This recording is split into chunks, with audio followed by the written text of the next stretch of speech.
Hi, everyone. My name is Leila. I am the events manager and a co-owner at Porter Square Books in Cambridge, Massachusetts. And I'm really excited to welcome you all to the fourth and last weekly installment of the Book of Longings book club here with Sue Monk Kidd. And I'm really excited about it. Sue, thank you so much for taking the time to talk with us all. Oh, it's my pleasure, and thank you for doing the same.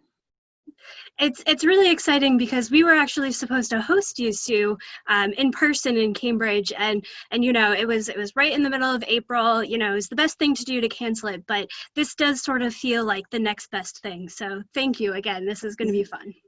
You're welcome. So to jump into the talk, this is a really exciting sort of part of the book, the conclusion. It's also sort of maybe the part that we all thought we would know a little bit more about what was going to come, but it still sort of all catches you a little bit by surprise. So could you talk a little bit about how you portrayed Judas's betrayal of Jesus and sort of his motivation and his remorse? Well, this is where Anna has to confront this betrayal of Judas, as well as, we see it through her experience and how she feels about it. And this is the brother that she has always loved. So I was trying very hard to show this tremendous grief and anger and outrage she has when this really dawns on her what he's done. His betrayal is, I think I've talked about this before, but I'll try to say this succinctly. It's a piece of political theater in my mind. It's there's a passage in the book where Anna describes it to her friends in Bethany, Lazarus, Mary, and Martha, when they're telling her about what is transpiring in Jerusalem. And she says, "But my brother, his father was murdered by the Romans. His mother was sold into slavery by the Romans. And he grew up a zealot, hating them, wanting vengeance from them. And he believed in the Messiah to come and help rid them." This was his core belief, really. So she was revisiting that. And then at the same time she's saying it, she's thinking, why am I defending him? But then she encounters him in the Garden of Gethsemane. And I hope you remember that passage, because for me it was a sort of showdown moment, a climactic moment. And we see his remorse here. He realizes what he's done. And she is unable to forgive him. She can only be outraged by what he's done and just scared and hurt. So I think he had his reasons, he had his motivation, but they just weren't good enough.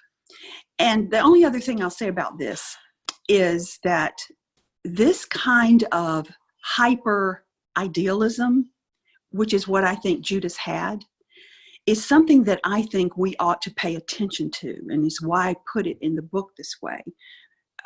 This is what we see in fundamentalist religion, for instance, or super, ultra, hyper conservative people who adhere to a principle so radically that they'll do anything to further it or preserve it.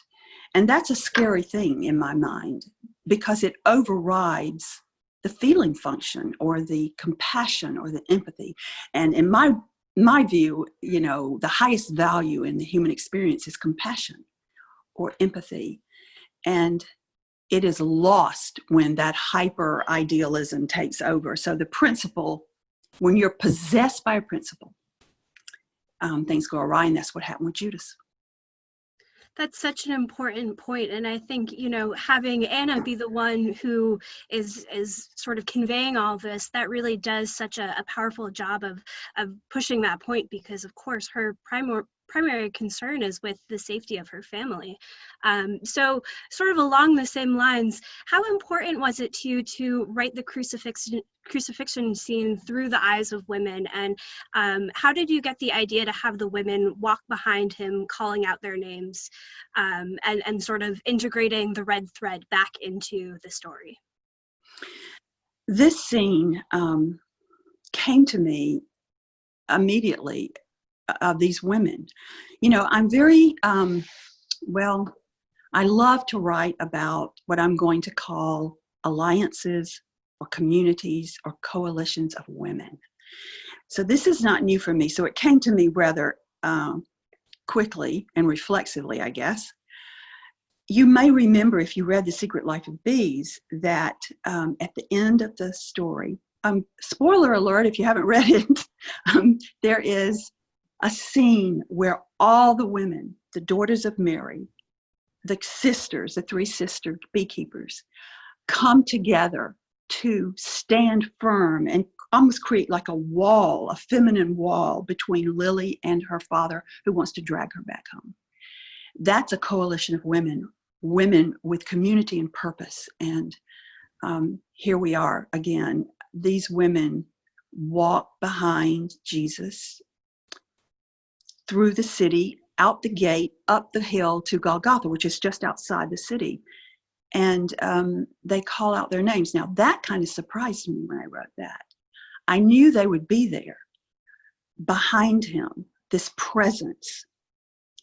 But then as I was writing, I heard in my head, I'm imagining this, Anna calls out, "I'm here, I'm here."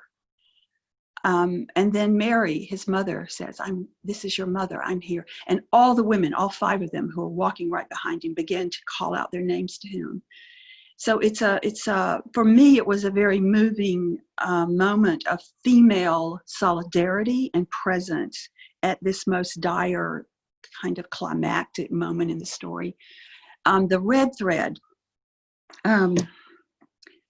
I don't know what it is with me and these red threads, but they turn up in my stories. Now, if you read The Invention of Wings, that's a big deal in the story.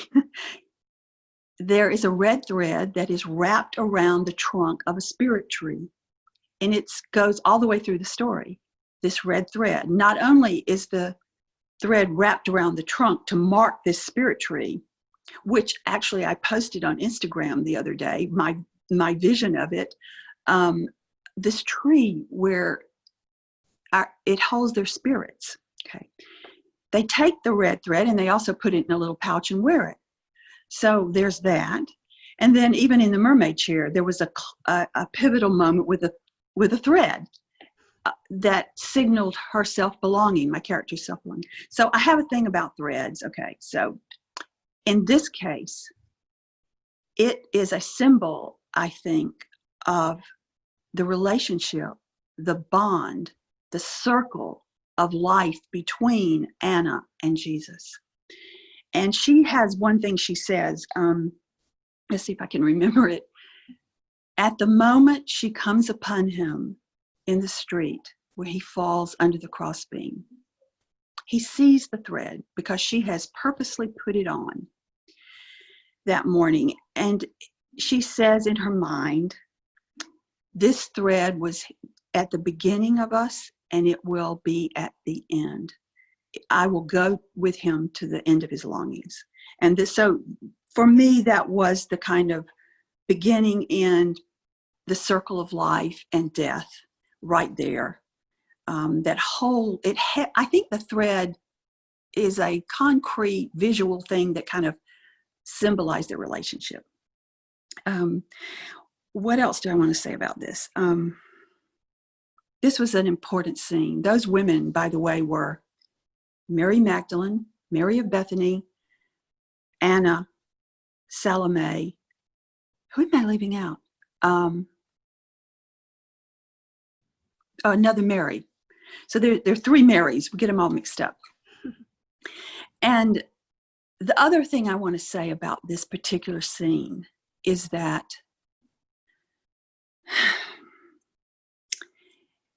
it was a moment of deep attention of the heart for Anna to give to him. I sat at my desk when I wasn't weeping over this thing. I sat there and tried to think, if I knew that my husband or I were in the last moments of my life, the last hours, what would I most want to hear? What would I most want to, what would my husband most want to hear? And I thought and thought about this, and I thought, this is the moment. This is what was in my mind anyway. Everybody experiences it in their own way, but my experience was, this is the moment where Anna finds the inviolate place inside herself that her aunt has been telling her about. The place where all is well, no matter what, even though the world is crumbling around her, it's devastating and it's tragic. And yet she finds the place finally. And she says, this is the gift I will give him. I will give him the full attention of my heart. And that's what she does. And he, even before she's there, when he's on the cross, in the street, before they walk there, she says, I will not leave you. And he says, don't be afraid. And that holds a lot of meaning. Lavi, her companion friend, who was once a slave in their house, says to her in a foreshadowing moment, before they arrive and Jesus comes down the street with the crossbeam, he says, don't look, don't look. You don't have to witness this, turn away. And I think it foreshadowed her choice. I will not take my eyes off of this. I will witness this pain and I will give him what he needs. So that's my thoughts about that story. And I could go on, but we got to move along. So sort of just to go into the sort of moments immediately after this, could you speak a little bit about writing Anna's grief and the significance of the gathering that occurred right afterwards? Because it just feels so real and immediate. I felt like after such a gut-wrenching scene, I mean, I've written some, but that one was the most gut-wrenching I've ever written. I felt like I and the readers needed a reprieve. We needed to sit around and talk about it.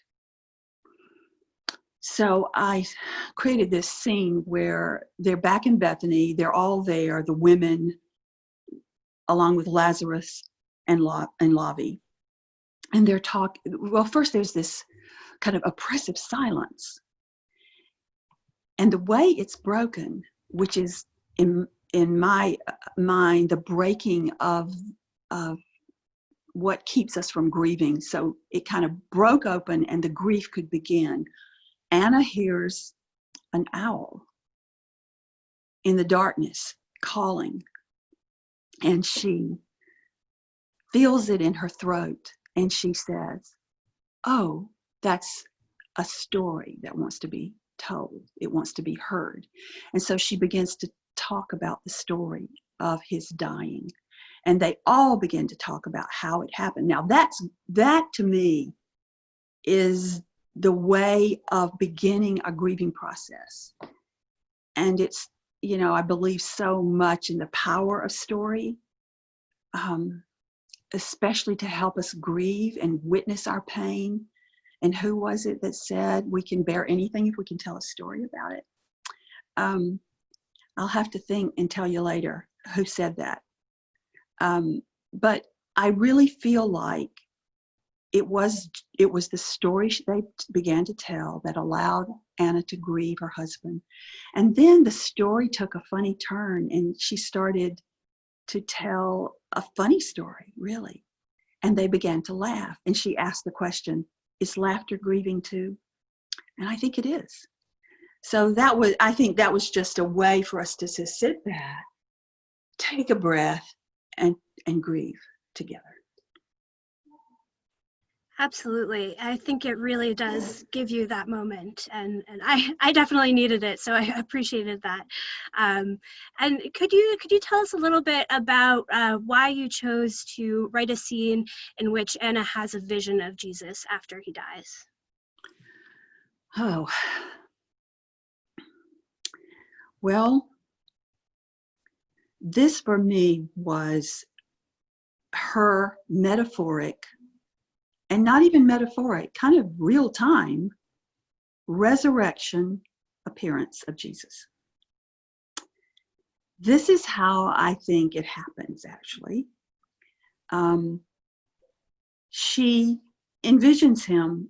It's a symbol in a way, but it's happening for her in her mind, because the mind is a mystery, I think, sometimes when we're dealing with death and the loss of people.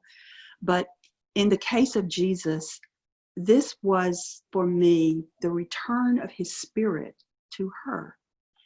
And she even says that this happens for people that Skepsis, the head of the Therapeutae, had told her that her mother had appeared to her after her death. And I began to realize how kind of common this is. People have told me stories of vivid dreams or just the awareness of the presence of a loved one after they had died. And so that's what this is about, but it takes on for me a little more power in that it is his resurrection appearance. And this is one reason that she did not remain in Jerusalem past his death, because this was her moment here. I know we have a bunch of questions from readers who've been following along, but just one more before we get into those.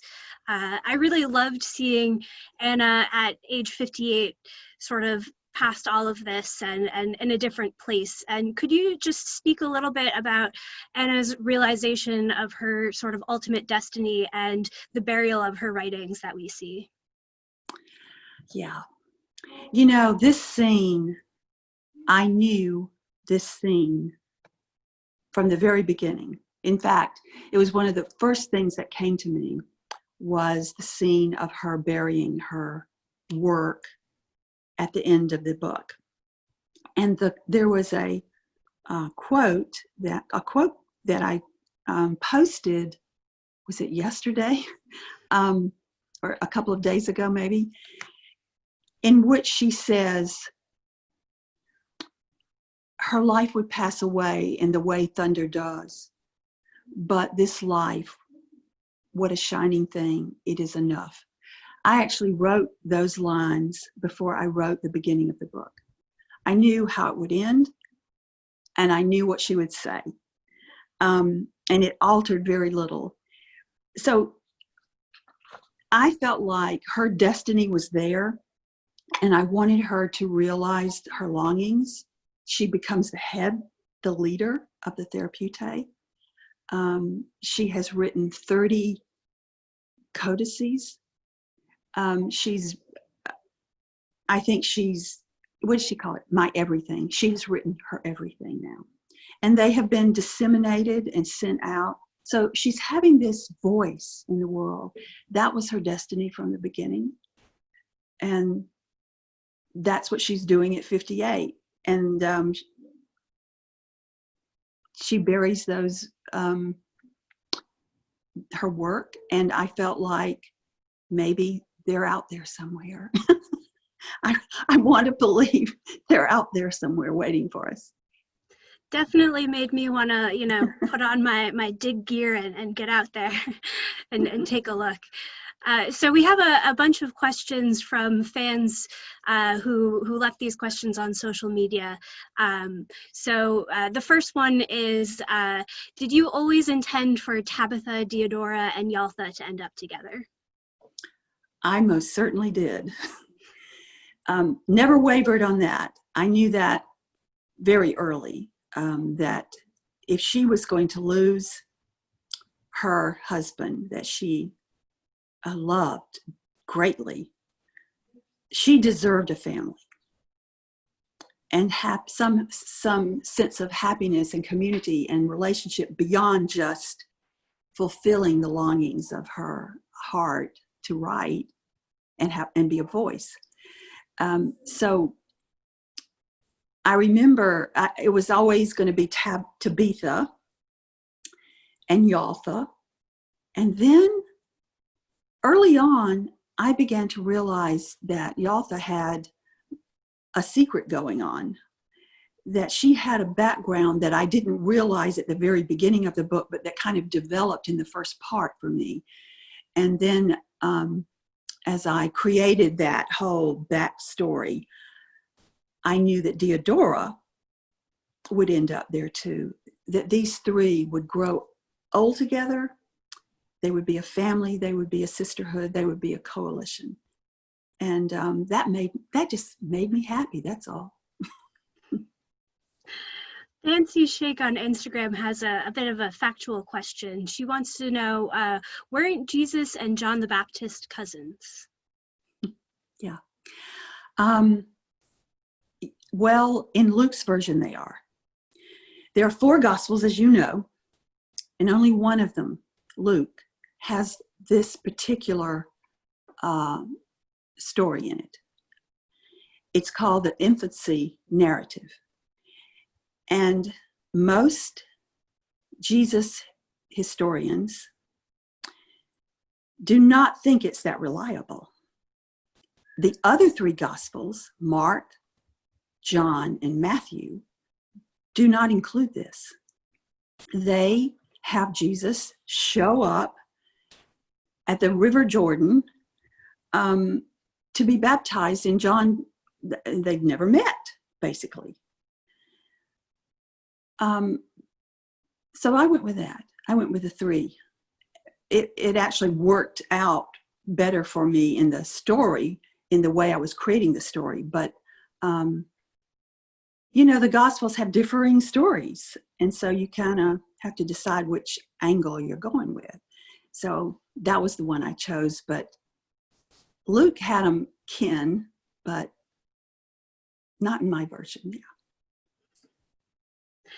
Helena Stolar on Facebook had a question that I think a lot of us probably can relate with. She says, as I was reading the crucifixion scene, I had to stop over and over to wipe the tears streaming down my face. So what was it like for you to write it? Well, I've alluded a little bit to that, haven't I? It was wrenching, frankly. I had to get up from my desk multiple times and sort of shake it off and walk around, get outside and breathe a little bit, because it was emotional for me. I don't mind telling you that. I grew up with that story, but in writing this book, I feel like I met Jesus again in a completely different way. And I have had a lot of readers say to me in comments online and in other ways that they fell in love with Jesus again through this story because they discovered his humanity. And I really like that. And it was kind of true for me too. So I knew what was coming. We all knew what was coming. And it was hard. And I just had to write it, Yeah. But I have a lot of empathy for my characters. I feel like, I have to love them all, even the bad ones. So it was hard. And I cried too. We all cried together in some measure, I think, which is kind of a nice thing to share. So Robin Pippins on Instagram, she is curious about why you chose to describe the crucifixion but didn't mention the empty tomb. Yes, I think I suggested that already, my answer to that, which had to do with a very strong decision I made about how I wanted to portray the character of Jesus. And it was, as I hope I'm not repeating myself too much here, I wanted to portray the pre-Easter Jesus. And that meant the flesh and blood Jesus, the human Jesus, so that we could discover that side of Jesus. We know the other one. Most of us know the other one if we grew up in Sunday school. the one that's the post-Easter Jesus, the Son of God, the divine Jesus, the Christ. But that is not the story I wanted to write. I wanted to write the pre-Easter Jesus, the human Jesus, and help us know that again. Because if we can do that, I think it energizes our own humanity and our belief in what humans can do. And we lose that when we think, oh, Jesus was divine. I can't possibly do that because I'm not, I wanted us to discover the other. So I erred on that side. And so it was important that she leave and have her own resurrection appearance in that human way, if that makes sense. Yeah. And sort of a question that sort of dovetails with that one came from Kimberly Bickley Cooper on Instagram, who wants to know, how did you manage your fear of how this story might be negatively received by some who maybe aren't quite as open to that interpretation? Oh, well, that's a large question. And I'm going to be as honest as I can about it. I am aware that this could be controversial for some people. I knew that from the beginning. And I'm sorry about that. I didn't do it lightly. And yet, I was compelled to write this story. It was, in a way, I felt like I was put here to write that story. I felt it that strongly anyway. And I don't know if you remember there's a scene where Anna is trying to decide whether, I think she's coming to the decision, although it was already in her, to go back to the Therapeutae in Egypt after the crucifixion. And I wrote a number down here. Let me see if I can find it. She says, "You were born for this, Anna. You were born for this." I felt like that too about writing the story. So when you feel that, you feel pretty fearless. I feel pretty fearless about it because I wrote it from the most authentic place I could, because I'm 71 years old and I have found the inviolate place in me, because through a lot of experience, I've learned how to deal with that and to be brave in spite of what's thrown at me. I don't always do it perfectly, but I can refine that place inside of me. And so truth does that for you. If it's your truth, if you were born for this. And I'll just say what Jesus said to Anna: don't be afraid. It's a beautiful answer. Thank you. So Adelia Bedelia on Instagram asked a really nice question that I think helps sort of wrap things up, which is, how do you know when you're finished telling a story? Oh, what an interesting question. Well, I'm kind of old-fashioned in that I like a beginning, a middle, and an end. I just like it like that. So the beginning for me is putting forth that character's motivation. What do they want? What does Anna want? What is her longing? What is so important that it will drive her through this entire book to resolve it? That's what you put forth, and the end is how you resolve that. So when you resolve that, you pretty much have the story ended. Now that sounds kind of neatly tied off with a bow, and it really isn't quite that easy. But you get a feeling about it as you're nearing the end and the resolution is coming.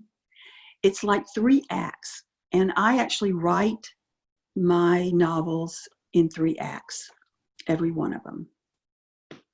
And I put them up on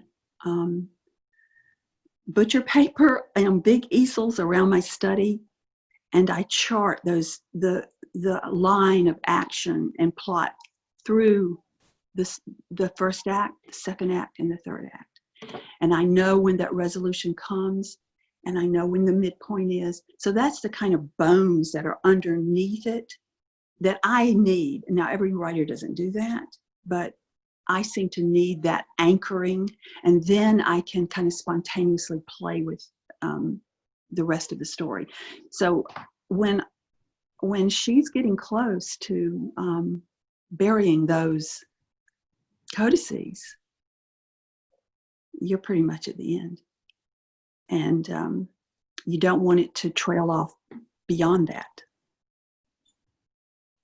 Well, Sue, I think this has been such an amazing experience. It's not often that you get to have the author join your own book club. So this has been amazing. And just given that this is the last session, is there anything you want to leave your readers with who have followed along on this journey? Well, I want to say to everyone who has followed along, I say it every time, but I mean it. I really mean it. Thank you for reading this story of Anna and taking the journey with her, and then being willing to come and join in with us. This has meant a lot to me, and I'm kind of sad that it's ending. I guess I'll just have to go write another book now, and we'll do it again. I don't think you'll have any arguments on that front. Please do. And hopefully, this time we can maybe do something in person again.